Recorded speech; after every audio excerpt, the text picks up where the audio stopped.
And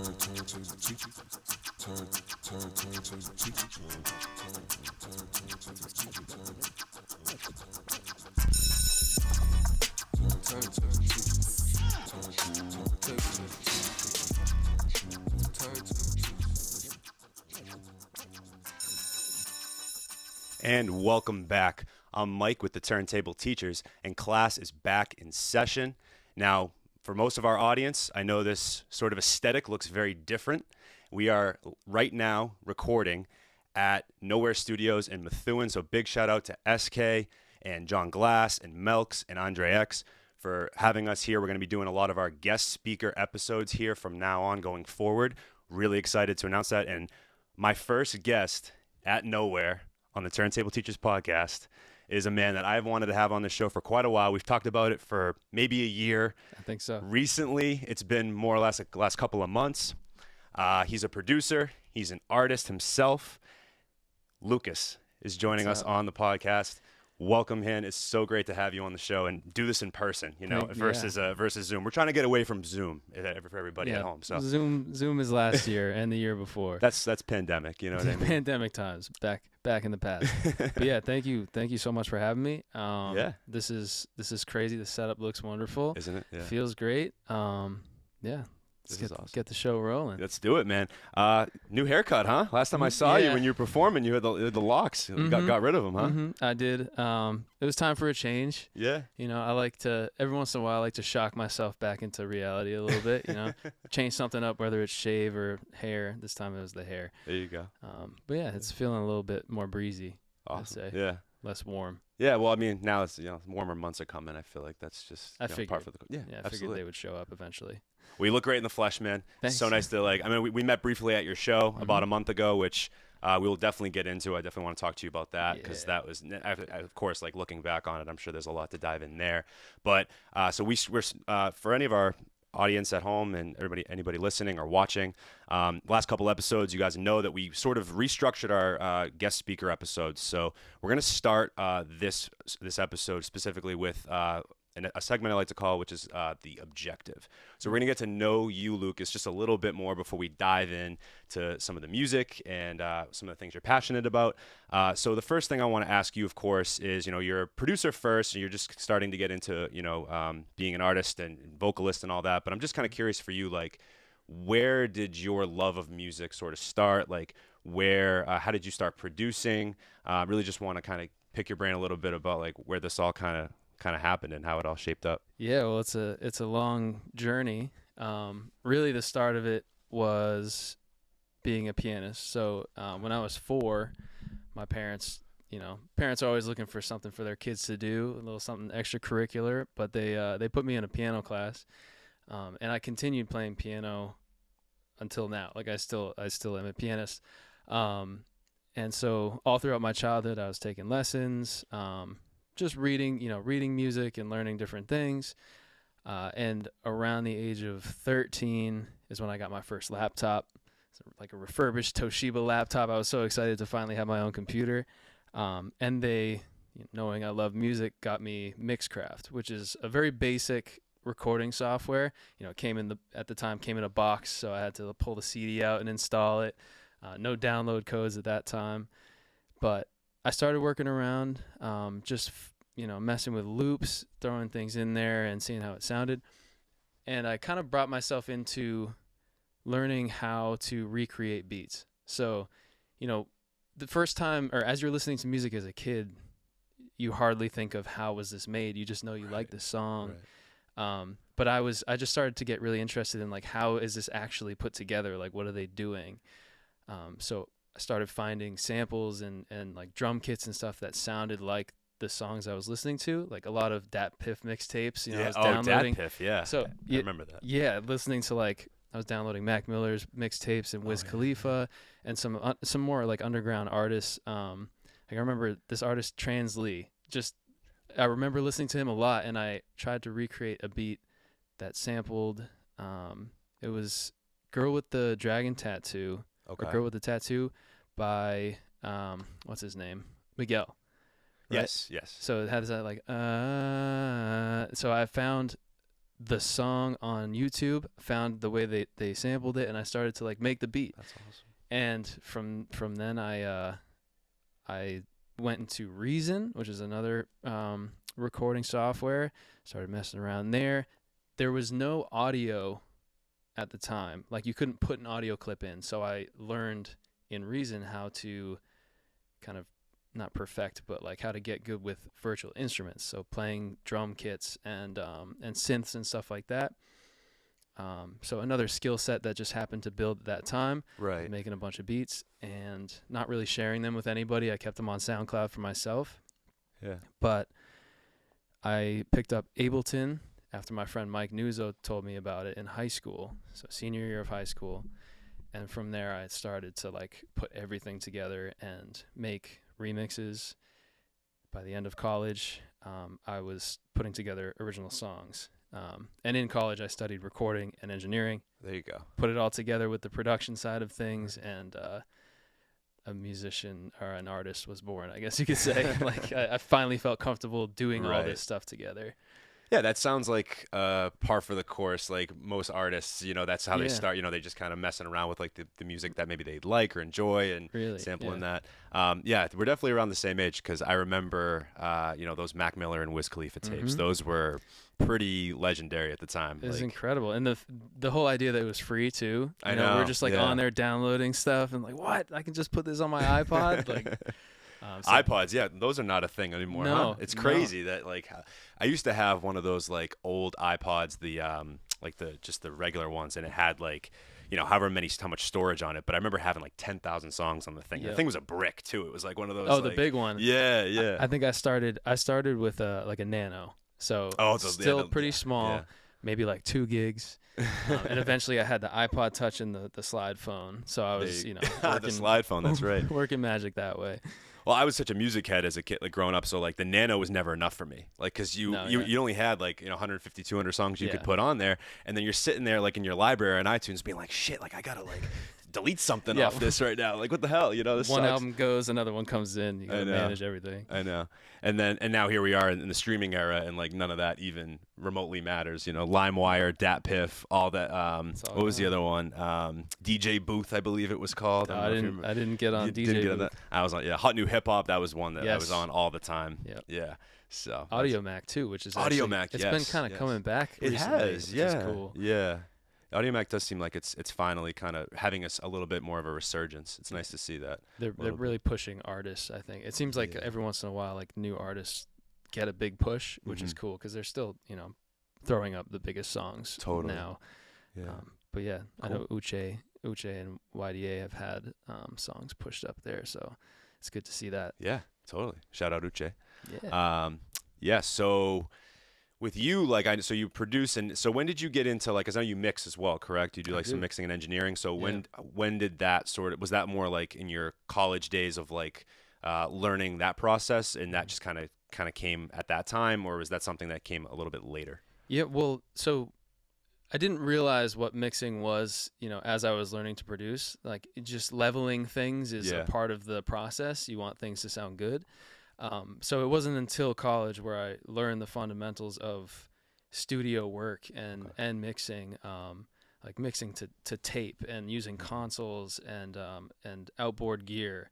I didn't realize what that was all about, but once I did, I started to take that and bring it into the production side of things and become more efficient and fluent in mixing.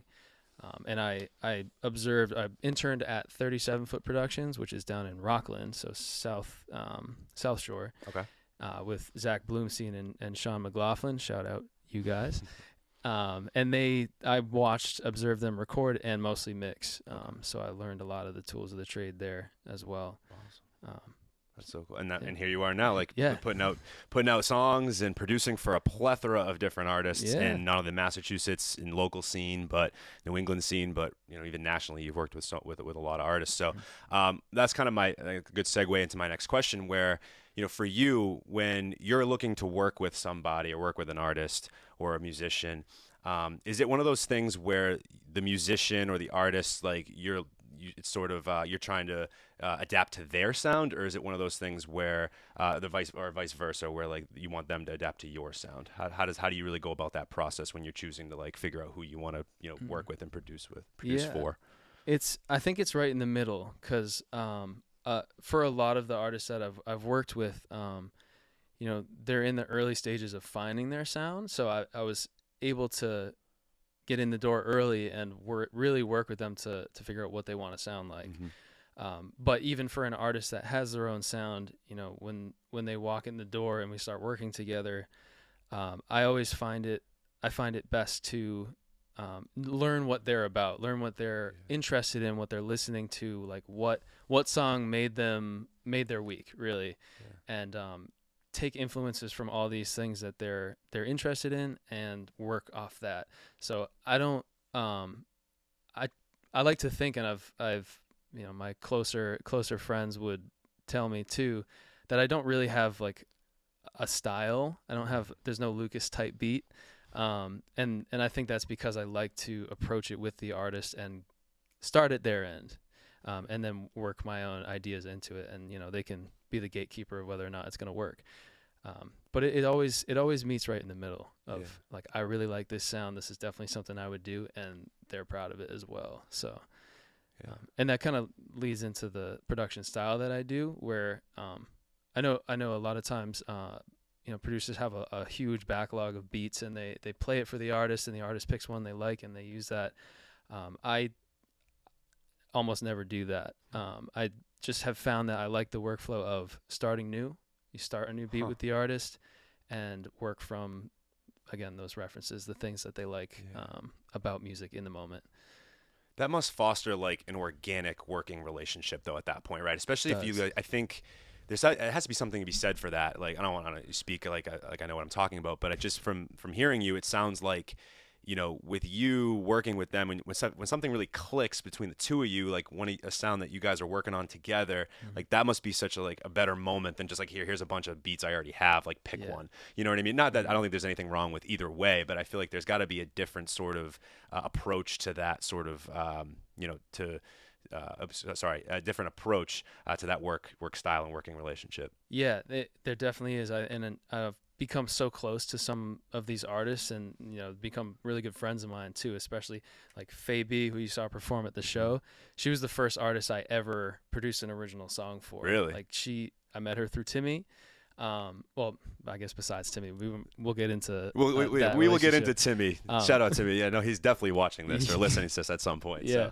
So. But he was like, I have a friend from high school. She's getting into music. She wants to start making her own stuff. Yeah. So we just started that process, and it was really like that from the beginning. We just started from scratch. It was she had an R&B and like pop rap kind of edge that we tapped into immediately, and same with Uche too. Like we start fresh every time, and it is a great relationship where we know when to work on something we already started, and we know when we're going to start something new. And if it doesn't hit, it doesn't hit, but almost all the time we're able to get it there to the point where we really like the song. So cool. Well, even just off air before you showed up, and shout out SK who's in the back here. We were talking about that too, where it's just like, I feel like that once you find an artist that you really like, or a musician that you really work well with, that ends up becoming like just a relationship that you can be honest with each other in the studio as well. Like, hey, this didn't work. I didn't like this too much. Or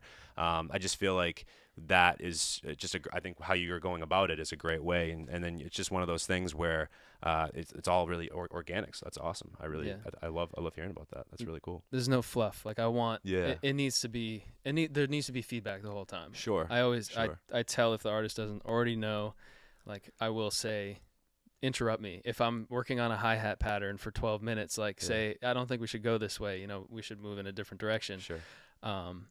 The feedback is necessary, because this is, as much as it's the artist's song, like in the moment, it's our song. We're working on this. Absolutely. And eventually you will show it to the world. So it's cool.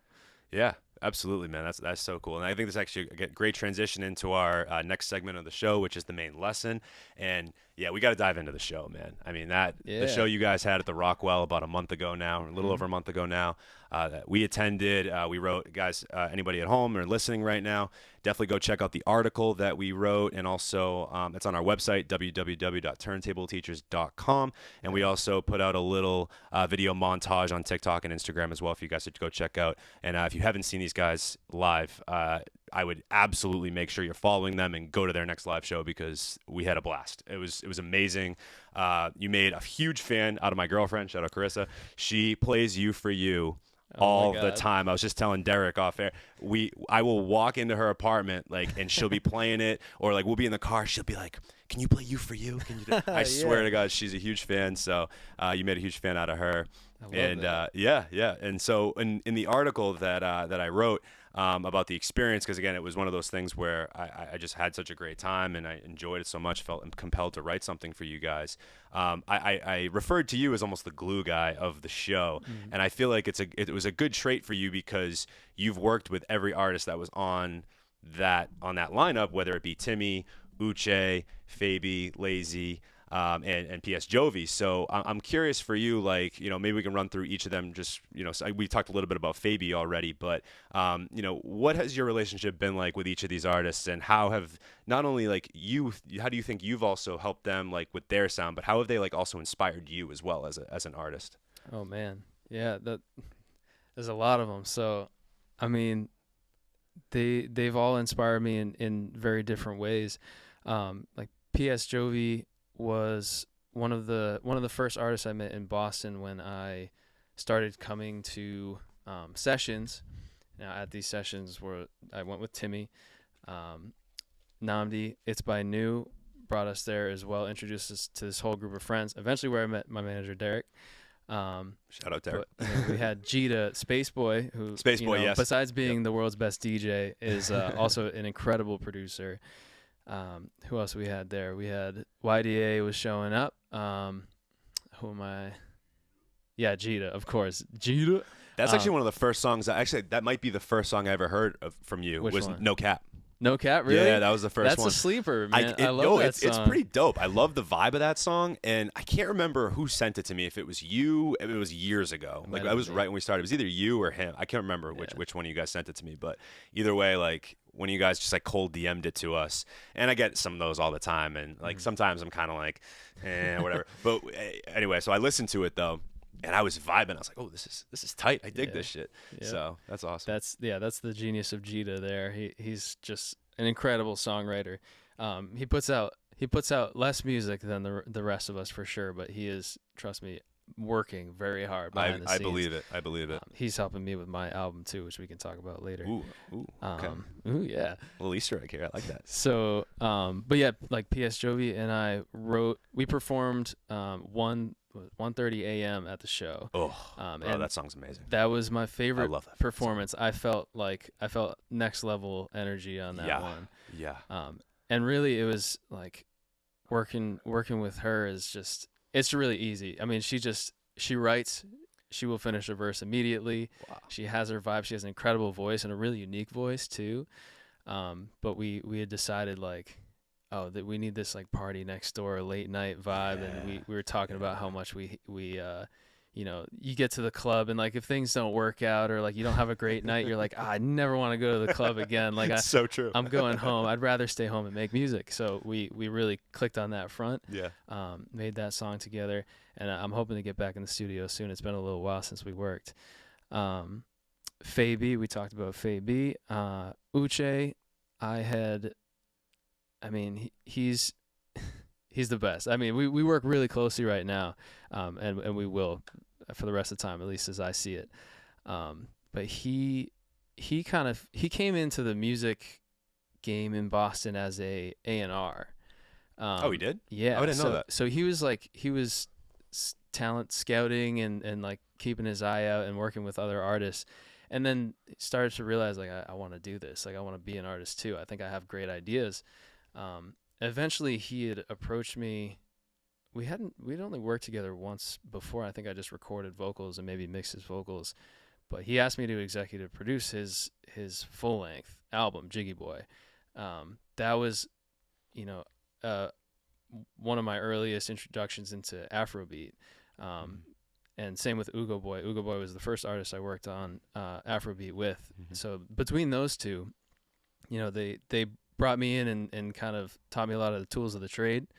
And with Uche, since then, we've worked regularly, and he is always, you know, always excited to be working on music. He's an incredible collaborator, and he's very receptive of the things I have to, you know, have to say.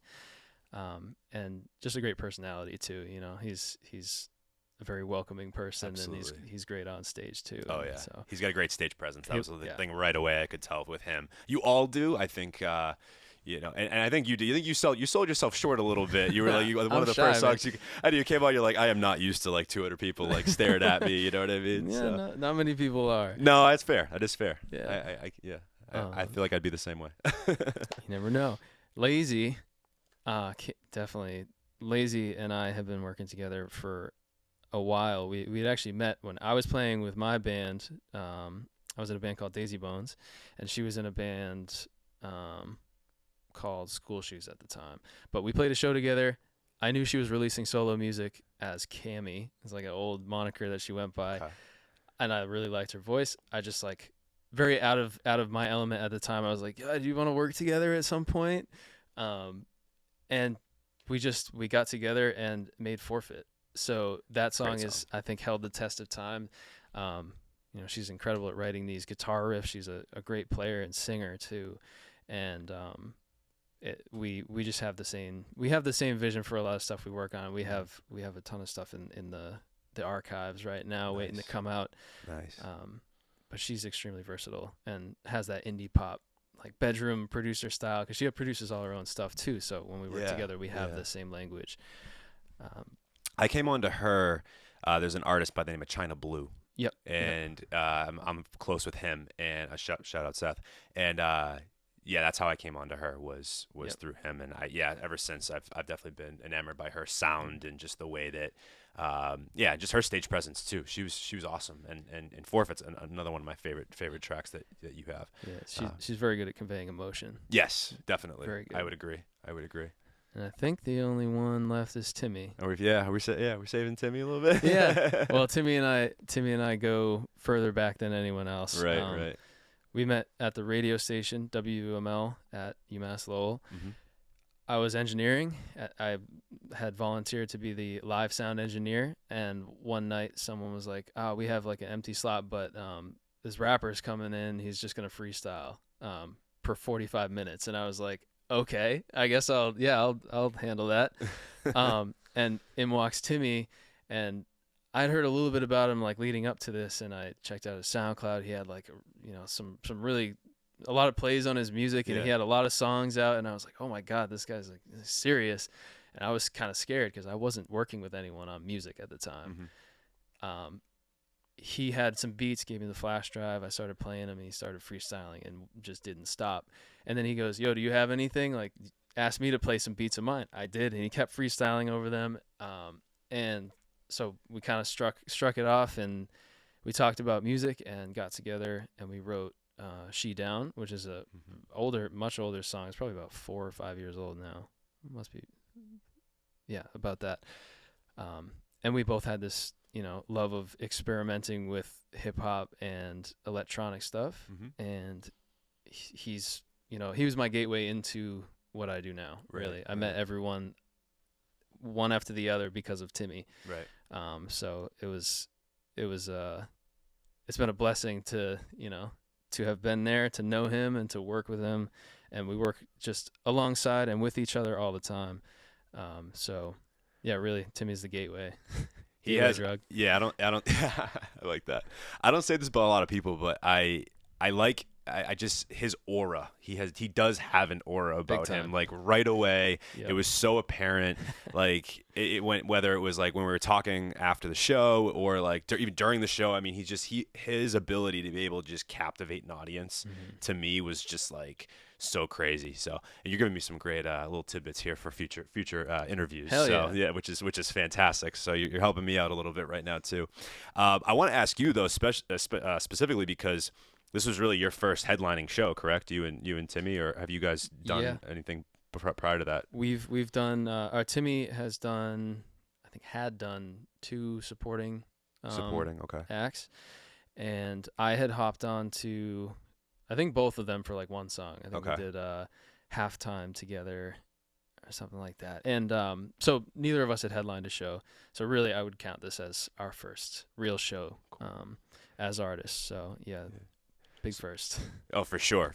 So like looking back now that you've kind of had some time to sit with it and kind of process it and look at it a little bit in hindsight, how do you feel about it? Like what, like in terms of what do you think really went well, and what are you like excited about in terms of the end result, and what is maybe like something you guys might adapt to or change for next time? A lot of things went well. You know, we were not expecting the result that we had. Shout out Derek. He was a little embarrassed because I was mentioning this on the ride over, but Derek is my manager, one of my best friends, and he latched onto the idea of this show. We all kind of collaborated on the concept together and really just like put in all the work. We got the merch made. We got the flyers made and hung around town, like all around the venue and around Austin and Brighton. The performers all came together. He was the communicator, you know, he was like the mom of the group. He still is the mom of the group, but like getting this all together, everyone knew to look to him. You could tell his head was like on a swivel the whole time. And just like I kept seeing you coming in and out of the backstage. You're just like, he was literally making bouncing, sure everything's okay. He was bouncing people out of the green room. He's like, yo, we need some space. Hold on, leave the artist alone. I love it. But so the legwork was incredible, and the show was a success because of that. We had, we hit up all our friends to come out because that's mostly who we have. You know, we have a lot of supportive friends. We're not international acts. Like, we don't have people flying to see us or anything crazy. So we hit up our friends who hit up their friends who hit up their friends, and everyone came together. I'm sure most people were like, I don't know what to expect. Like, I'm going because I trust the word of these people that invited me. Right. But we brought friends, family members showed up. My parents showed up. That's so cool. We had that's awesome. Timmy recorded a music video at a chiropractor's office. It's not out yet, but you'll see it. She showed up. So, we just had immense support, which was unreal.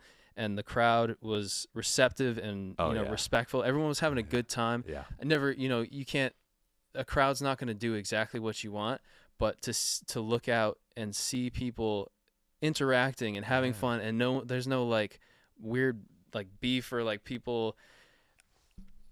I've gone to shows before where people are just angry in the crowd for some reason. They're like, oh, nobody better like get near me because I'm like just trying to like enjoy the show, and no one else better talk to me. There's this weird air or like fog in the air, but everyone seemed to be mingling and interacting, drinking, having a good time. And especially the immediate crowd I saw right in front of me were latched on to the music, which was really fun to see. Performers put in all the work. We had a ton of practices beforehand. Shout out to the Record Co. too, because we were in there weekly, whether it be solo or as a group. The production was all through Ableton, and I had set that up with my fingers crossed as tight as I could, because we had live effects, we had live auto-tune and vocal processing going. All the beats were mixed to be performance mixes, so we had all the levels different for the mixes, so we could shine through with our live vocals. And Space Boy was DJing the set. Maybe I think that was his third real time, actually his first real time doing that full set, because we had changed the set multiple times. Mixes were changing up to the day of the show, so really it was every part of it I'm proud of, but like that's all the chaos that was going into it. Just really to see people show up and enjoy it and be receptive to it was the best part. Yeah, well, first off, congratulations, because I feel like it was a massive success. Like I if it had flopped, I don't think you'd be here. No, I'm like, I'm just joking. I'd be somewhere else. I'll move on a Friday night. No, I'm only kidding. No, in all seriousness, like I said, I felt everything you're saying. Like in the crowd, it just felt like there was this sort of harmonious sort of just moment for everybody. Just there was like everyone was just kind of like there in the moment, enjoying it. and like it didn't really matter like who people were, like where they were coming from, and I'm about to quote a Backstreet Boys line or NSYNC, whatever, one of the two. But no, in all seriousness, like it really was like an amazing show. Like I was so impressed with what you guys were able to pull off. You could have fooled me that it was your first headlining show. Like I swear, like I'm not saying that. I genuinely mean it. And the other thing you said too that I really think is important for people that like aren't artists or promoters or anything like that. There's probably so much that goes into the preparation of this stuff.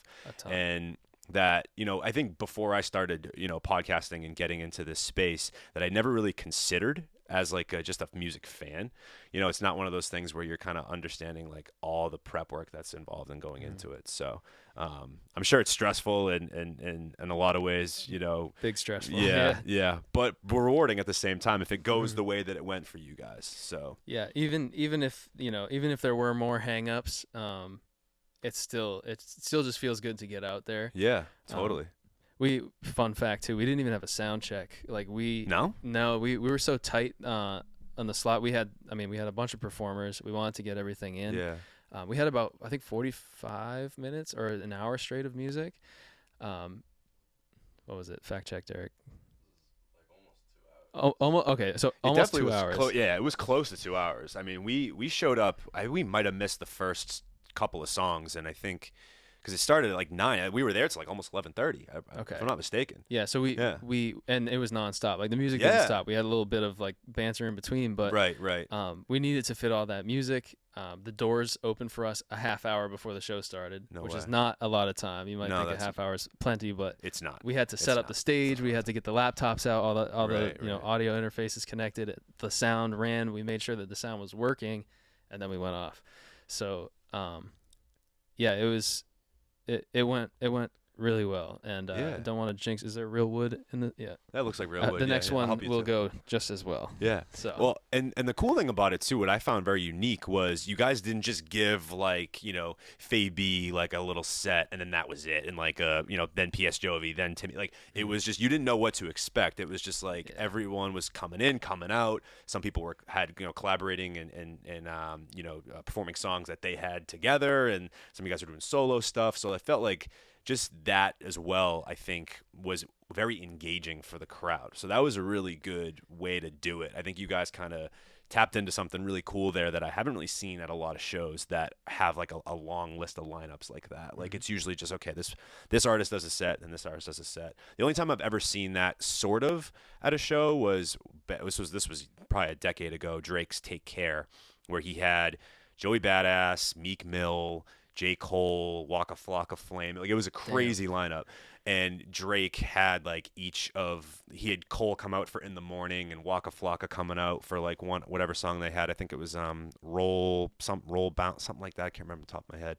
And then had Meek Mill come out for like Amen. So like that was, I think, like a really cool thing. But that's not what you guys did. Not even still. Like it was just like you never knew what was coming next. And I think that kind of like keeping you on your toes was so cool. I'm glad that stuck. I'm glad that stuck because it did. That was at least for me. That was the drive of the show. Like that was what we thought of. It was to have a together environment. It was like communal. It was very communal. Yeah. And drawing from just experiences of watching and playing shows where it is a strict, the standard show layout. You have band 1, band 2, band 3, maybe band 4, or the headlining act.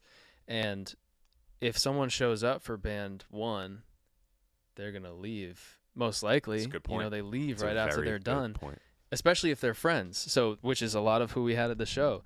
So, to have this rotating, like, don't really know what's going on, everyone's kind of working with each other. It was an idea or a concept to get people to be interested in the whole show. Exactly. Such a good point. So that was the main concept for the show, and proof of concept, as we say. There you go. Exactly. You gotta try it, right? Yeah. I mean, why not? And man? I definitely hope like more people try it too. Oh, absolutely. I think it's a no-brainer that other people should try it. I mean, it's not a trademark idea. No, wait, maybe you should, but I don't know. maybe we could. But for now, we'll keep it open source. Yeah. No, I'm kidding. Well, seriously, guys, congratulations! Like the show was Thanks, a man. smash hit. Like I will be at the next one for sure. I was already a fan of you guys to begin with. I didn't know Jovi and I didn't know Uche and Fabi before that. I had known obviously Lazy, you and Timmy before, but Yep. now I'm obviously fans of all you guys and. And even more so of a fan of you guys for sure after that. So I think too, like once you connect, if you're able to, as an artist, as a musician, to connect with the crowd and connect with the people in the crowd, there's such a different feeling there, and that's just I think something we were just dying and missing so much of the last couple of years and not having. So, but congratulations. We're gonna pause the main lesson to do a little something I like to call pop quiz. So, are you ready for this? I didn't get a chance to study. Can I study first? No. Okay. You didn't study, bro? No, I didn't. We told you. I warned you there was going to be a pop quiz. All right. And you didn't. It is what it is. I'll You're try my going best. to have to try your best. Try my All right. best. This is how pop quiz works. I'm going to give you a list of rapid fire questions. Okay. Okay. And you have to give me the quickest answer that comes to mind. If you need to explain an answer, some of these you might need to explain a little bit. A few of these I'm going to need an explanation actually. But just as quickly as you can, answer these questions, and yeah, we'll see how you do. Okay. You ready? My heart's beating. Yeah. Heart's beating. All right. If he's not, if I haven't get the blood pressure up yet, Yeah, this is going to be the one. All right. All right. Favorite beat you've ever made? Published, like out. Published. Okay. We'll go all right, fine. Published and then unpublished. Go ahead. We'll give you two. I'll give you two options. More to work with. Favorite beat I've ever made. Oh, I'm gonna have to be selfish and say Jackpot. Okay. That's a song that I made for myself. But all right. Yeah. Unpublished? Unpublished. Man, it's not. Okay, you know what? It's really hard to choose. I'm just gonna choose the most recent one that like I was excited. I was gassed about it the other night. But Fabi and I are working on a song, and it's called.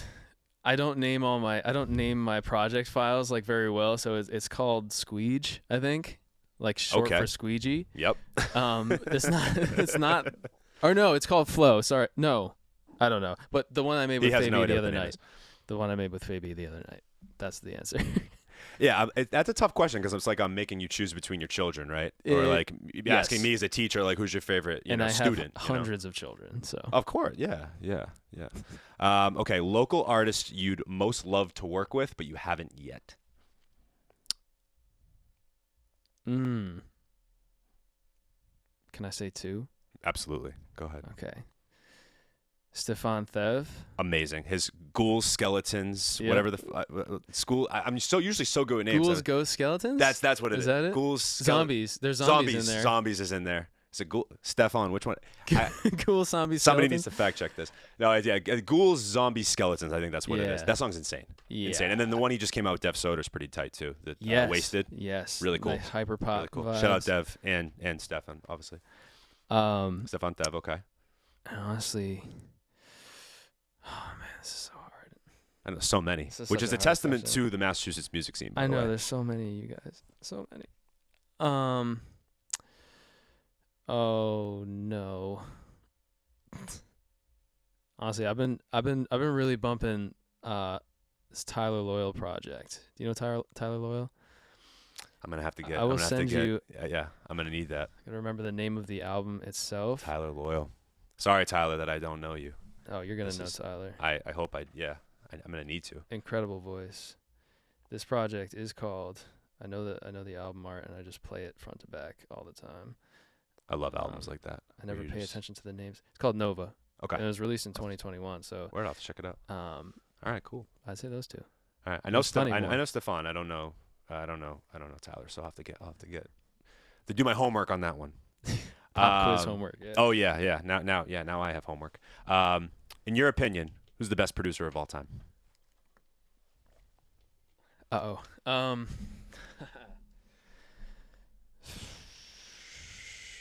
Can I swear on this podcast? Yeah, dude. I've already sworn like 2-3 times. I noticed that. Shit. Yeah. Yeah, you're good. Yeah, I just want to say shit. That's fine. Who cares? Bro? It's all good. Damn. I mean, Kanye West. All right. That's a good answer. Favorite album ever? First one that comes to mind? Yeah. I would have to say it's a Mac Miller album. It's going to be. Make sure you pick the right Mac Miller album. Yeah, that's the problem because they've all got different pieces of why they're the best ever. Which is so great when you have an artist like that with Mac Miller, especially where none of his albums sound like another album in his discography. Mm-hmm. Like Tyler, the creator, has talked about that before. He said, like, if you like Igor, go listen to Igor. I'm never gonna make Igor again. I love that shit. Go reinvent yourself. Yeah, but anyway, it's amazing. So, Mac Miller. Okay, I guess I'll go with swimming. That's a great choice. Okay. This is a 3-part question. Oh no. Okay. So, first part, what is your obsession with vintage lamps? How many have you purchased in the last year? And are you a Facebook Marketplace guy or a Craigslist guy? Oh, man. Yeah. Okay, what is my obsession with vintage lamps? It's exactly that. I think creative lighting is missing from a lot of environments these days. We have a lot of stale, like you can walk into a room and it's just bright white LED lights. I just think the idea of having something that is a piece of art and creates light is amazing. So that's my obsession with vintage lamps. How many have I bought in the past year? I will do a quick head count. Uno, dos, tres, cuatro. I'd hazard about 10. Okay. Some of them. That's calendar year or since January? Just to be clear. Oh, that's calendar year. Calendar year. Okay. Yeah, calendar. All right. That's not too bad. And then Facebook Marketplace or Craigslist? Facebook Marketplace guy. Craigslist. I think people on Craigslist know what they have. Facebook Marketplace, people do not know what they have. So I got a free lamp the other day. That's definitely not free. It's not worth $0. That's for sure. That's awesome. So, all right, I nailed that one. Good job. All right. Last 2 questions here. Kind of also a 2-part question. So, what's the best quality about Derek and Timmy? Like individually, obviously, like not combined, that would be weird. But the best quality you have of Derek and Timmy. Best quality of Derek and Timmy. Best quality of Derek, besides cooking. He cooks. He cooks. He cooks. I like that. There's picture proof, but we did both eat bowls of vegan ravioli, what is it, not sausage, and salad on the way here. Literally driving and eating out of a bowl, so we did that. That's hilarious. That's why we were a little bit late. That's an image right now for me at this point. I'm just thinking about that. All right, so he cooks. He cooks. That's whatever. All right. That's whatever. Best quality about Derek is he's always trying to do things. Always wants to do things. So motivation. It's motivation. Yep. Timmy. Best thing about Timmy, I think. Oh man, I want to say motivation too because he's just always working. But I think with Timmy it's creativity. I think he's just always looking for something new and always going to give something new, He has said the same thing twice, but he's almost never rapped the same words over again. He's just endless book of words. Dope. I like that. 2 very good answers. Now, I'm not trying to start a fight on the car ride home, but is there a little like maybe? And again, when you got best friends, this happens, right? Sometimes there's maybe a little something about the other person that maybe not drives you crazy, but it's kind of a nitpicky thing or something, like maybe a pet peeve. Okay. Is there something about Timmy? One thing about Derek and Timmy that maybe not drive you crazy, but like maybe you guys disagree on. We're starting beef here on the Turntable Teachers podcast. I'm starting some beef. Let's see. You've worked with these guys long enough. There's got to be some, you know what I mean? There's got to be some, like my best friend Danny, shout out him. Like he knows he can be a mess. Like, and that's what that's one of the things that, when we were living together was a point of contention. Okay. All right. Still love you though. All love, bro. I think. I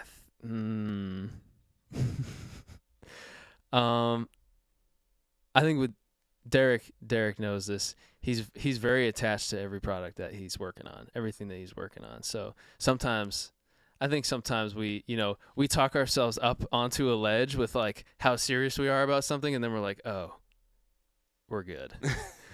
So that's that's both a good and a bad thing. It's just discussions, I think. Okay. But Derek is always driving me to speak my mind and to actually confront things, which I hate, but I have to do. You have to do it. It's hard. I have to do it. So that's what thing. That's one thing about Derek. Good. I like that actually. With Timmy, so it's kind of a compliment wrapped into that. I think the thing about Timmy is that he and I are too alike. Oh. We're very similar in that we have our hands on everything all the time, and we're trying to be we want to be the ones to do it. We want to be the ones to do the thing. So sometimes when we're working together, we're overstepping each other. We're just like, oh, no, damn, like I should do this. No, you should do this. So it's just similar people sometimes run into that challenge. So. Mm-hmm. All right, but still good things. All right, yeah, no, that's yeah, like yeah, you coated those with sugar a little bit there, which is good. No, that's great. Life I like is that. literally life is that. just coated in sugar. Nothing wrong. I'm not trying to start any fights on the ride home. Hey, Sure. You did great. Pop quiz. Thanks. You did pass. Just so you know. I passed. You did. You can pass with a C, right? C's get degrees. C's get degrees. I think C's about get degrees. You know, I got a few seniors right now that probably would love a C right now. A C plus. D's, honestly. Uh-oh. It is what it is. It is senior year. Get your shit together, kids. Yeah. They know. Yeah, you passed. Very good job. All right. Back to the main lesson. Back to your regularly scheduled programming. See? Ding, ding, ding. Cut that. Yeah, it's all right. We're gonna leave it. It's fine. We're gonna leave it. It's all good. So I want to talk about your new song. Mm-hmm. And music video, which is fantastic, by the way. Yeah. Bad Place. All right. And before we talk about it, want to play a little clip of it for the people at home that haven't heard it? All right. Let's hear it. Yeah, we have to. So this is Bad Place by l.ucas.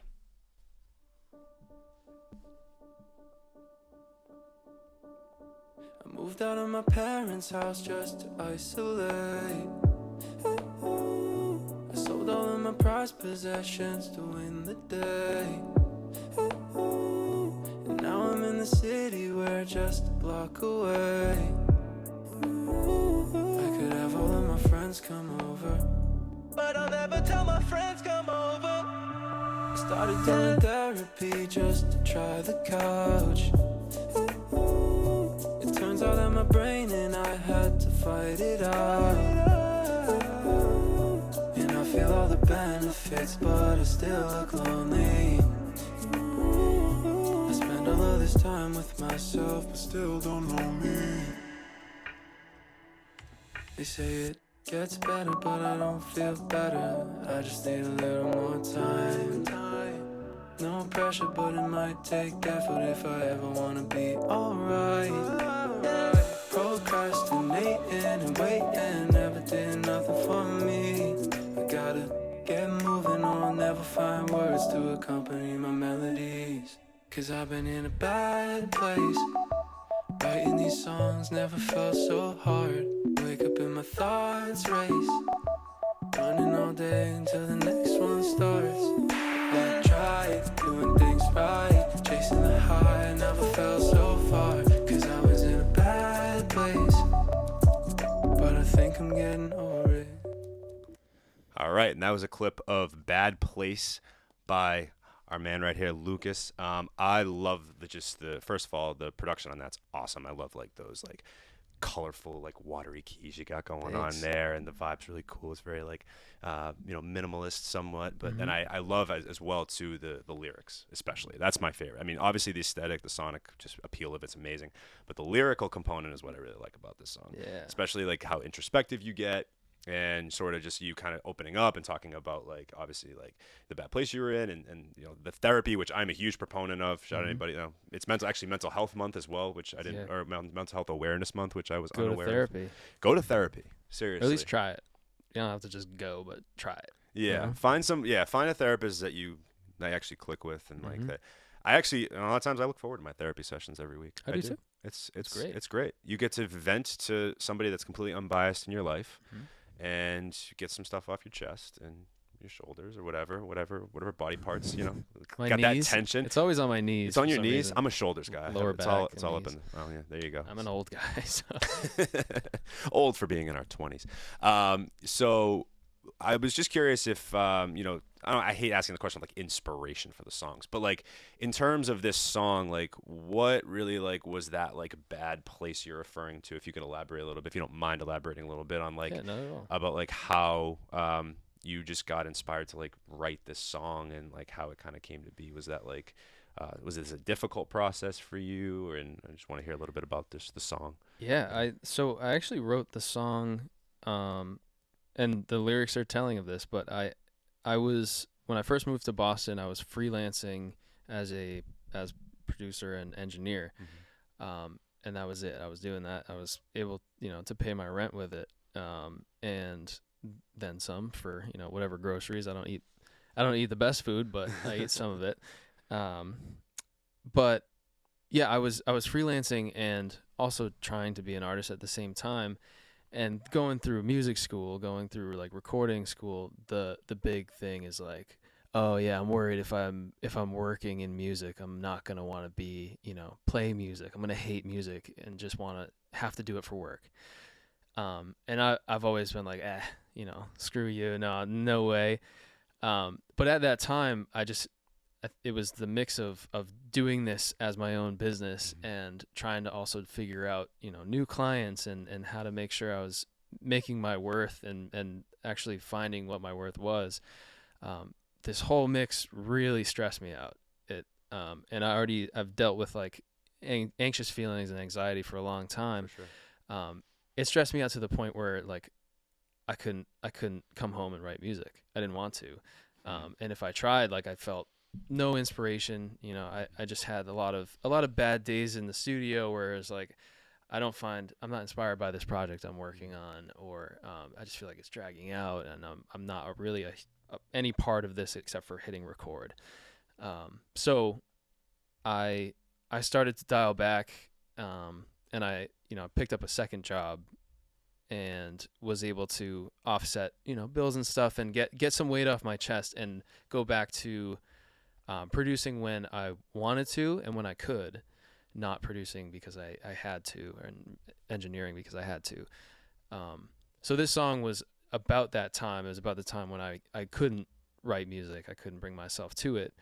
And I was new to therapy too. I was just going to these sessions, online sessions, but I was talking to a therapist, and I had just also moved out of my house after coming back from college, and then the pandemic started. So there was a lot of factors that came into me, having really, really long episodes of just kind of dread, right? Like you're like, oh my God, another, like I got to figure things out again today. You wake up, and it's like a cloud over your head.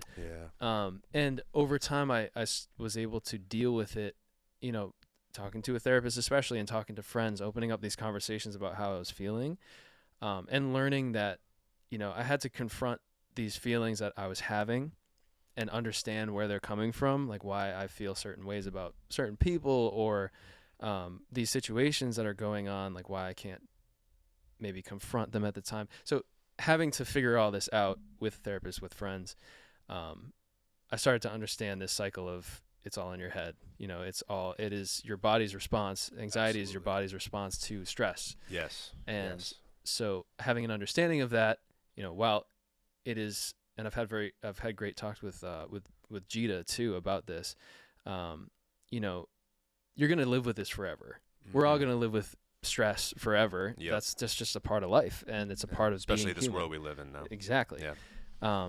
And so we need to understand that you're never going to make it go away, but you can deal with it. You learn how to fight it, learn how to like show it the door. So with the idea of Bad Place, especially coming into the music video, the idea was to have these thoughts and emotions trapped inside a house, or trapped inside a box. And, when one shows up, another might leave. So the video starts with, me, there's not much of a backstory, but I'm moving out and I'm in the woods alone, and it rains, so I have to get in a box, and I end up trapped, kind of not knowing where I am, looking at these other versions of me that are just going through the motions. They're just sitting there. They're used to this, chilling. And towards the end of the video, or at the end of the video, the one that has been in the video the longest, the one that's supposedly been in this place the longest, they find the door and they leave. So I like that. It's about that cycle of just learning how to let things go, but also learning that things are always going to come in as well.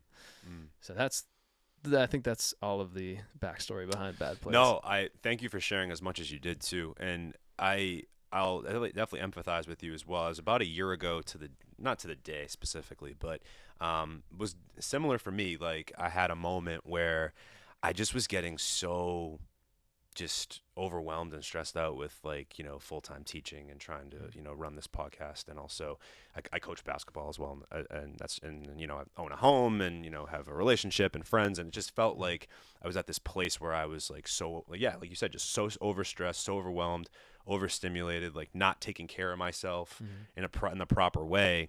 And really putting a lot of pressure on myself to like make this podcast like, the biggest thing it could be, or like how you guys talk about putting your all into things. Like I was so hyper focused on that, and it really messed with my own mental and physical health for sure. And and like it got to a place where the pendulum swung from like, all right, I'm so putting so much pressure on myself to like, I don't know if I even want to do this anymore, because like I'm so just like, I feel so defeated from it for some crazy reason. Like I lost this like weird joy from it. And I literally kind of had to like strip away like all of it. Like I took like last summer pretty much to just like get myself mentally healthy. And I had a moment, and I talked about it a little bit on a podcast when we actually like rebooted. But yeah, I had like actually a stress-induced seizure in the middle of the woods with a bunch, like thank God my friends were around, but like it led to that. And then it was like the reality check for me of like, oh wow, like if I was alone, like it could have been worse, could have maybe died. Like I needed to make sure like I need to get my shit set and get myself right before I even think about, all these other things that like don't matter unless you have your health. And I was talking to somebody, and another point you made that I really, really liked, and that I was talking to somebody about this shortly after, not shortly, maybe a couple months after it happened, and I was talking about it in retrospect, and I was definitely in a better place, and he was like, oh, it's. That's this, just, I was like, I don't feel like I'm all the way there, but I'm getting there and blah, blah, blah. And he was like, yeah, you got to just get yourself to 100%. And I thought about it and I was like, are we ever really 100%? I don't think so. I don't think that's even an achievable thing to ever be 100% healthy, whether it's physically, mentally, emotionally, right? Like we're never there. And what you're saying about like, one thing, maybe walks out the door, but another thing kind of comes in. Mm-hmm. It's so true, right? Like you finally get rid of one stressor in your life, another stressor inevitably is going to come in. So it's like, how do we best with ourselves, like in our mental health and our emotional health, how do we, no matter what happens to us in life, how do we just kind of, okay, this is happening to me, I'm not going to overreact. Like, how do I just stay like emotionally sort of just sound, you know what I mean? And without getting too high or too low about anything. It's so much easier said than done, and there's so much intricate. It's different for everybody. It's just I really resonate with a lot of what you're saying, and the song especially too. I definitely resonate with. That is, I'm really happy to hear that. Like I'm happy to hear that, and I can't believe that happened to you too. I remember when you took a break. I remember seeing you come back and explain like I had to take some time off.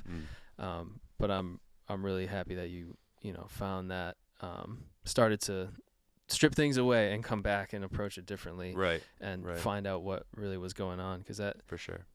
That is what it's all about, and that's how I felt about a lot of these experiences. Like we need support systems, we need friends, we need family, and we just need to not take it all upon ourselves all the time. Absolutely. We assess the situation, take a step back, think about what has led me here, what I like about that and what I don't like about that, and take the puzzle apart and put it back together. And using art as like a way to express these things and like connect with other people, and like I said, like I really resonated with Bad Place, and that was another thing too for me. Like I talked about this a little bit as well, where I said, and I really felt this, where I think I hit a point where I wasn't really listening to music for enjoyment anymore. I was listening to it for, okay, how can I like feature this person on the podcast or feature this song on the podcast or write about the song. I was only thinking about it in like business terms or like how to, you know what I mean? I wasn't actually enjoying the music to enjoy it. And I had to find that again. And now it's so much easier. It's been so much easier for me over the since we pretty much last relaunched like 6 months ago. Like I enjoy music again. Yeah, I don't see it as like a chore to listen to music anymore. I can like tell. I used to. I can tell just by reading that article about the show.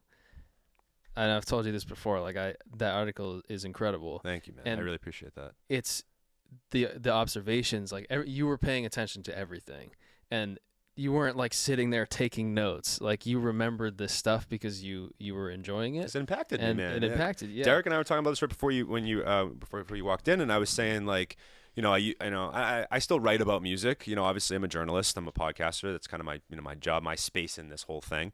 But it was getting redundant for me, and now stuff like that, where I actually can write about an experience, like that was it was so natural for me to write about that because it impacted me. And I don't write that piece though if it's not for you guys. Mm-hmm. So definitely want to applaud you guys as well, because that piece doesn't get written without your show and like you impacting not only myself but my girlfriend and really everyone else that was in that venue that night. I genuinely believe that and like mean that sincerely. So you're on the right track, like for sure. Keep going, doing what you're doing. Like, you know, if this is any motivation at all for you, I don't, you know, it is good. No, I mean, yeah, you know, obviously, I'm sure you sound obviously very motivated anyway. Got a good team. Yeah, you do. You guys, I can just tell, like I can feel it. It seems very authentic and genuine, and I just appreciate it so much. As just coming from obviously a consumer's perspective too, not even just a podcaster's perspective or a journalist. Quickly want to talk about this album that you got coming out. So like, is there a date we have, or is there anything that we're just kind of working on it as we go? In the business, we say winging it. Winging it. I like that. No, I've toyed with the idea of making an album for a long time. Mm-hmm.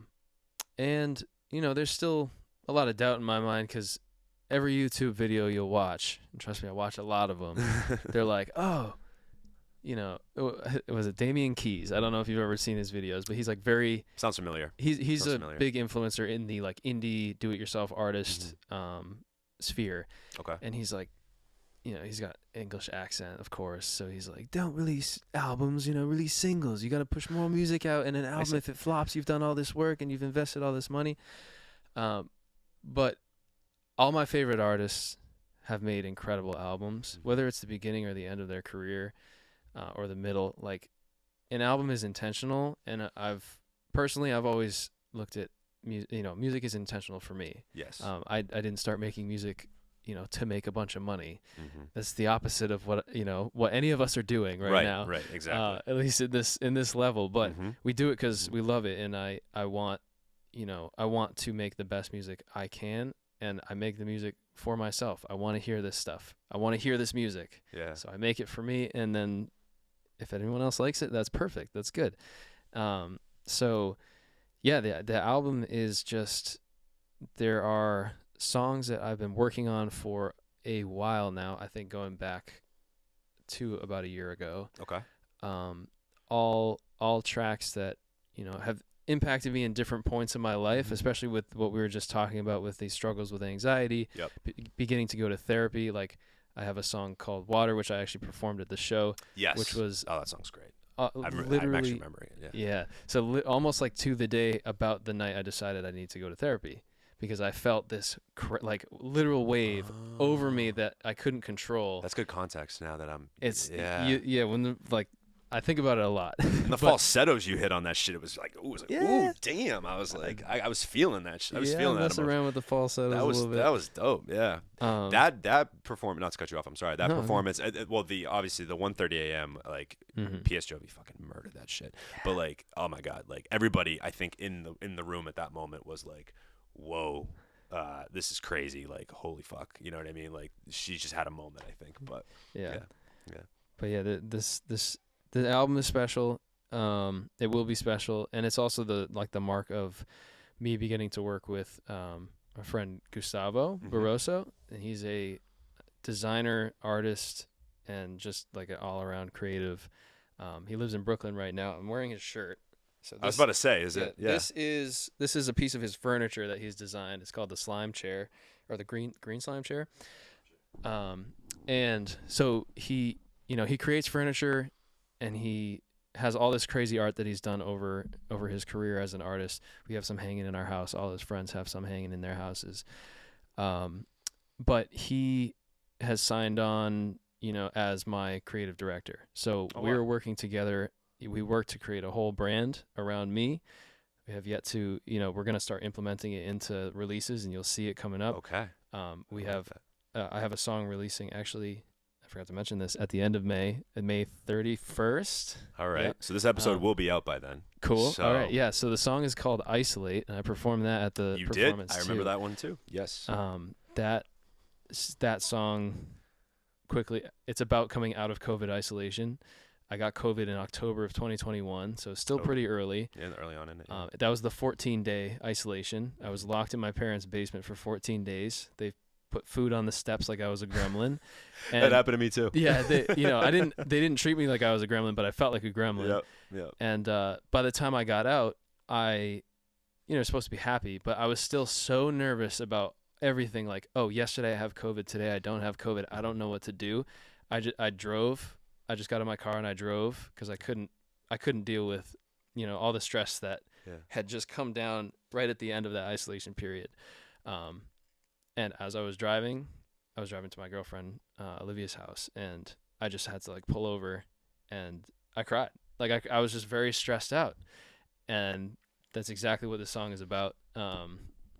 So it means a lot to me, and I hope that anyone that has dealt with, the stress of this disease, we don't have to talk too much about it, but anyone that's dealt with the stress of giving it to others, or worrying about how it impacts everyone around you, I hope you feel something when you listen to it.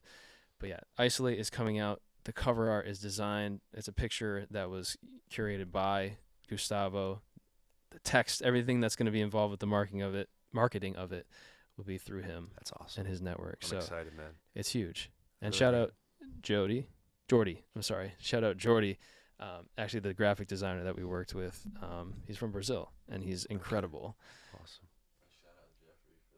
Yeah, and Jeffrey Baptiste, he took the picture on film, with this crazy huge camera that he let Derek hold, that Derek should not have been holding.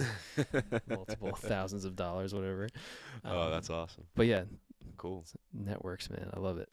All right, well, so Isolate's the 31st. Correct? Isolate is on the 31st. May 31st, guys. Make sure you guys go check out that. Well, I'm sure we will definitely have it on our playlist, and we'll be reposting it on our site. But the Depresso Mode playlist. Yeah, for sure. I have one final question for you before we get to my last segment, which is always an artist and producer favorite. That one goes very fast, but it's also a fun one. I want to talk about my favorite song in your catalog personally, and I talked about this a little bit earlier. I really love You For You, man. That's my jam. And so what I was really curious about, and correct me if I'm wrong, but is it true that you guys basically went away and you guys were just messing around and making music, and that song kind of was that was the inception of that song? It wasn't an intention thing that you guys went to go make that. Is that true? And I've also heard of other artists maybe doing that, kind of almost, and producers. Actually, John Glass, the studio we're at right now, he and I were having that conversation in Melks. We were talking about that last weekend when I was here, about doing artist retreats or producer retreats and making music. So is that something that you guys do often? And is it true that You For You, that was the inception for that song? Yeah, we do it as often as we can. And as of right now, it's been me and Timmy and Jita, and Derek joins us to help navigate the whole entire process. Yeah. But we started just going out to, we went up to Seabrook that time. We got a house in Seabrook. Yeah, that house looks sick. And it's pretty sick. And a lot of good stuff on Airbnb. Yeah. We brought a studio set up with us, so we all work in bedroom studios. So we packed it all up, set it up in the living room looking at the ocean.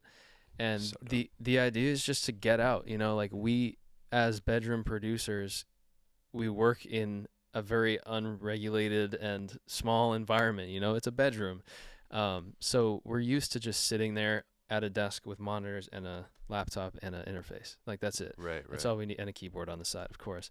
But yeah, we wanted to do that to get away from our jobs, get away from get away from the people around us, not in a bad way, but just like remove ourselves for sure. from society.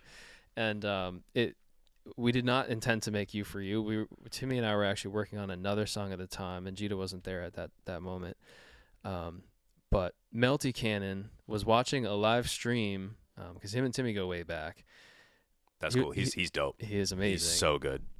He was watching a live stream that Timmy had on. We were just producing, messing around, and he was like, "Yo, I have something for you guys." He messaged that in the chat, and so he sent it through. For you. Yeah. Audience knows me. I had to throw in one dad joke in here. Like it's one of those minus things. minus one. Yeah, I have a lot more minuses than I do pluses. I have a few, but a lot It's of all minuses. good. Sorry. Anyway, continue. It's golf, right? Yeah. Life is golf. Lowest score wins. So he said, "I have something for you." He emailed it to Timmy, and we just like stopped the live stream, pulled it up, and started working on it. That's cool. And it was the main instrumental. It was like a more stripped down version of the instrumental, which had the breakbeat drums. Yep. Yeah. And the chorus just baked into it. So I started building up more of a beat around it. And we just wrote verses around it. And as we were writing verses, people were like saying things in the live stream because we started it back up. Melty Cannon actually was the one that mentioned, "You should say, 'You look like a queen, come get your crown.'" So I put that in my verse. That's awesome. But yeah, it was totally spur of the moment. And, we filmed the video that goes along with it, which is the visualizer on Spotify and on YouTube. But we were listening to the demo, and that's just what we do. Like if a song is hitting and the demo's playing, you play it loud as you can and just start dancing around to it and enjoying it. So that was just us, fucking around, dancing to the song as we made it. So, and that's like one of your most streamed songs, or which is kind of ironic in a sense, where it's like, you could work on something for months, and like I've had this moment where I'm completely different as a podcaster, where like I think it's so funny when you think, just from my perspective, an episode is gonna hit, and it just kind of doesn't. But then the one that you don't even think is gonna hit does. It's insane, right? How that works. But it's never absolute, right? Because I think a lot of people, it's not. They lose faith. They're like, "I worked so hard on this one thing, and no one cares about it." And then like I posted a video of me farting, and like it got 1 million views, and I don't get it. But the other way around, like, it's beautiful both ways. No, right? fair It's enough. amazing Absolutely. work both ways. Absolutely. Like you did something that people love, great. You didn't put that much time into it, even better. You put a lot of time into it. It matters to you. Eventually, it will matter to someone else. It'll matter to more people, but we can't get discouraged by that, because I could look at You For You and say, "Oh my God, I spent a total of 8 hours on that song," which is not much. And go to something like Jackpot, which I had literally 12 different mixes for before I settled on the right mix, which has a fraction of the plays. Like, it's amazing that one song has that many plays in general. So I'm happy, and a lot of people love it, and they fucking go crazy when they hear it. So yeah, it's definitely a fan favorite for sure. Yeah. And like, was it? So I'm just curious real quick, like with like being in that different environment, like, and I know you say you guys try to do this often, but is that like, what is that with difference between like being in a completely like a foreign environment that you're unfamiliar with when you're trying to create, versus like your kind of not mundane, but like your same sort of like setup that you always have? Is there like a magic to that, and that's why you guys try to keep doing it? Or there is. It's a mix of like vacation. Like my idea of a vacation is not go somewhere else and do nothing. It's like I like to go somewhere else and do as many things as I can.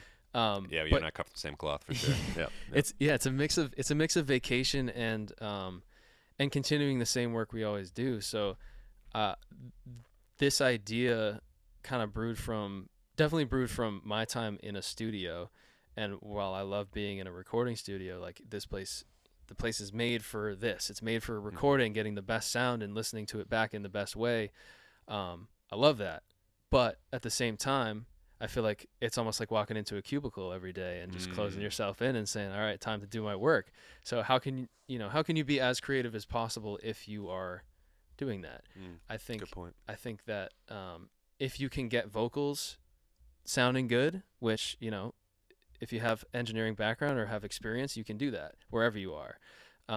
If you don't mind being in a different environment for listening back, you can make it work. Like you have all these things that you just learn to adapt to, especially being a bedroom producer. You know that no room you're going to bedroom produce in is going to be perfect unless you really spend time. Mm-hmm. But there's just so many good things about it. You wake up in the morning and like are together, make breakfast together. Like Derek and I and Timmy, we actually live together, but like Gita doesn't live with us. So like we had someone, he comes in and we're together now. We're on a trip and we're doing things, going grocery shopping and coming back and making music and separating and whatever.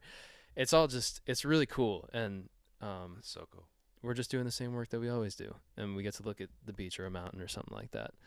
Yeah, and that, what's better than that? That can always draw like introspection and inspiration for sure. Always. That's amazing. I love that. Yeah, no, it's something that I never really considered that. Like, but then when John and Melks, when we were talking that conversation last weekend, it was making a lot of sense to me in the moment. Mm-hmm. And then when I was preparing for this interview, I was like, oh wow, if I'm not mistaken, I think You For You has that same sort of inception story. So that's so amazing, man. I've got a studio on a laptop. You know, I can go anywhere.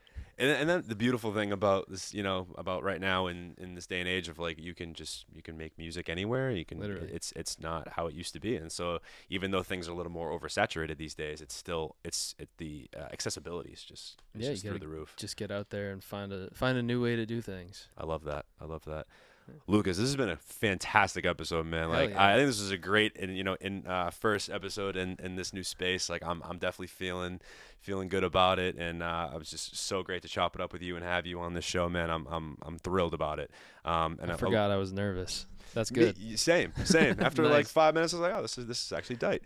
No, so in all seriousness, you guys are like really moving the right way. You're doing all the right things. I think it's only a matter of time for you guys, and you know, just what you've accomplished to this point though is just should be applauded. So I really congratulate you guys on everything and all the success you've had. And you know, you are officially a Turntable Teachers alumni as well, by the way, which is I pretty sweet. Graduated. You got really? Pop quiz and I graduate. You did. You graduated. That's it. It's not hard. I think real school should be like that. Or this, not to say that this isn't real school, but I think K through 12 should be a little more like that. I'm trying, man. I'm only one human being. And is there a gym class in this school? Yeah, you're gonna drop and do 20 push-ups right now. Cool. Just perfect form. Perfect. I'm just messing with you. I do have my final question for you. All right, this is called the open. Well, this segment's called the open response because it's very open, and so it's the dream song scenario. I'm not sure if you've seen this on our show. Ooh. I ask this question to every artist and producer that comes on the show. If you could make a dream song with any artist, so I usually, if an artist comes on, I ask like if they can have one producer and then 3 guest artists. For you, since you're a producer, you're obviously going to produce the song, and I'm going to give you 4 artists that you can put on this song. So someone to do the hook and then 3 verses. Man. And you can have any artists, dead or alive, on this song, and it's your song. So again, Lucas's song featuring 4 different artists, dead or alive. Take as much time as you need. Who would be on Lucas's dream song? Well, I did think about this a little bit. Yeah, you saw it on the notes. Yeah, I saw it on the notes. You did. But you changed it up by changing the parameters here. I did. Yeah, very little context about it. It literally just said dream song scenario on what I sent him. But I knew what you meant. Just for context. I did know what you mean overall. Yeah. I would say Frank Ocean on the hook. Ooh. He's going to do something. The enigma of music. Absolutely magical. And Mac Miller's on verse 1. Okay. This already sounds great, by the way. So I can hear it in my head. They never did a song together. That's crazy. He would have been perfect on The Divine Feminine, and they never got him on it. I think that album needed a little more time.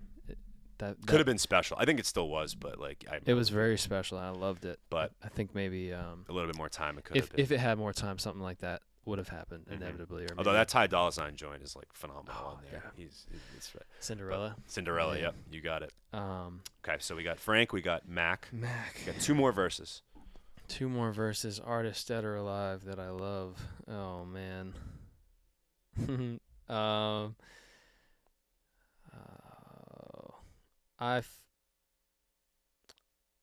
I want to say Georgia Smith is coming in too. Georgia Smith. We've never had Georgia Smith as a choice. I love her, bro. She's been a favorite voice of mine for a long She's so time. good. She's so good. So underrated. Yeah. I just love I love the UK.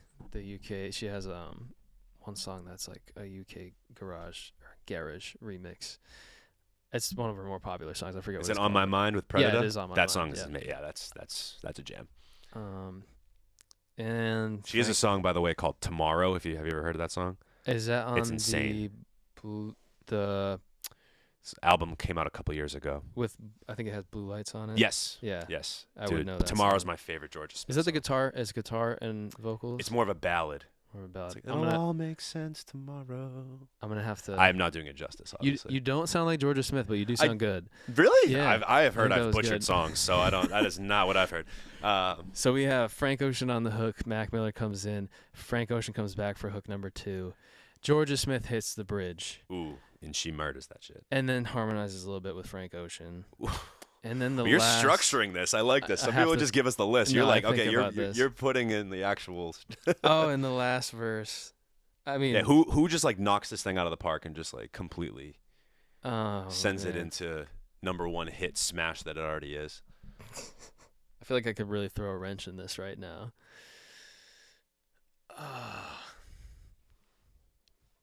There better not be an audio only of this. I'm doing a lot of grunting and sighing. Let's see. There is audio only. Oh, no. there will be an audio only version. But, damn. But if you've been only listening to the audio, unless you're like in the car or something, you should totally watch the video. The video. The aesthetic's great. There's a lot of body language here. Especially me, the Italian, talking with his hands all the time. I'm Canadian, so I've been in the same position the whole time. I'm trying to mimic you a little bit. And my leg is like dead, by the way, so it's just really funny. But anyway. Well, this is my song too, right? So do I get a verse? So I'm producing it. Okay. Oh, this is interesting. If you want a verse, you can have a verse. I'd like a verse. It doesn't have to count for a slot because I definitely I'm not my favorite artist of all time by any means. So I'll grab a verse on there, just like a 4-bar, whatever, a little something. Frank Ocean, Georgia Smith, and Mac Miller all come in, sing in perfect harmony on the last hook. I love this right now. And my God, you know what? I'm gonna throw in a recent favorite. I'm gonna have Rema pull up on the end of that track. You ever listen to Rema? Choice. Not that much, but I know who. I've been nonstop listening to his latest project. I know. Yeah. I've seen the name. I couldn't tell you a song though. Yeah, that's just like that. If that happened tomorrow, I'd be happy. Yeah, that would. Yeah, I mean, I feel like for most people that come on and they think about this, they're like, yeah, I could die happy if that was or I'd end my music career on that. If we baked it down though, me and Mac Miller in the same studio for a weekend or a week, that would be my dream duo. So I'll throw that one out there because I need to. All right. Well, Lucas featuring Frank Ocean, Mac Miller, Rema, and Georgia Smith.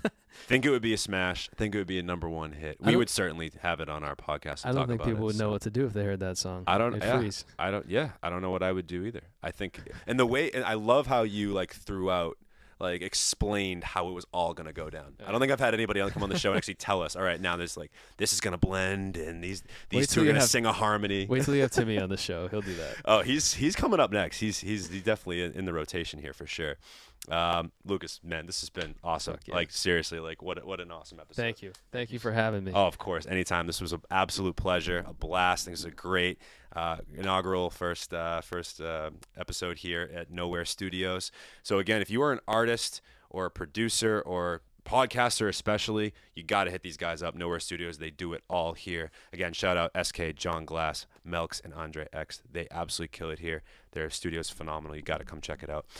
Lucas, the only thing we have left is for you to plug away to the audience, our fans, people that are listening to you and just coming on to you for the first time. Like, where can people find you? Instagram, website, whatever you want to plug. Okay. Plug right away. I'm a horrible plugger of myself, but let's see. Instagram @pronounced Lucas, all one word. Pronounced Lucas. Twitter at Pronounce Lucas. Facebook, don't worry about it. I do have a website. I guess, yeah, pronouncedlucas.com. You can go to that if you want. I'm working on it. And anywhere else, I'm on Audius. I'm on SoundCloud, like Spotify, Apple Music. If you want to support me everywhere. Buy a song on iTunes if you care, if you want to. And YouTube, at Pronounce Lucas on YouTube. So pretty consistent there, I'd say. I like that. Very good. Because they won't allow the period in the username, and it miffed me a little bit. So Really? Pronounce Lucas it is. Okay. Yeah. Interesting. I didn't know that about YouTube. Oh yeah, it's annoying. Come on, restricting YouTube. Come on, man. Boo. No, I'm just kidding. Don't take this episode down. If you are a fan of Lucas coming on to us for the first time, you could follow us at Turntable Teachers on Instagram, TikTok. Make sure you subscribe to our podcast wherever you get podcasts, Apple, Spotify, SoundCloud, obviously YouTube as well. Make sure you subscribe to us there, and then make sure you hit up our website, www.turntableteachers.com, for all the latest blogs, episodes, and content that's going on with our podcast. If you've made it this far, which is amazing, and you got a little Easter egg as well for the fans as well. Lucas is actually going to be a part of a little project we are also working on that we are going to launch very soon. I'd say in about a month or so. So definitely be on the lookout for that. He's not done with us at all. We'll be plugging the album when it drops, and the new single Isolation. Make sure you go check that out. And yeah, thank you guys for tuning in, and again, thank you for being here, man. This was a lot of fun. Absolute pleasure. This is my first real podcast experience, and it has been the best. Fantastic. We killed it, man. Yeah. Well, thank you guys for tuning in and listening. As always, I'm Mike. This is Lucas with the Turntable Teachers, and class is officially dismissed. Summer vacation. Let's go.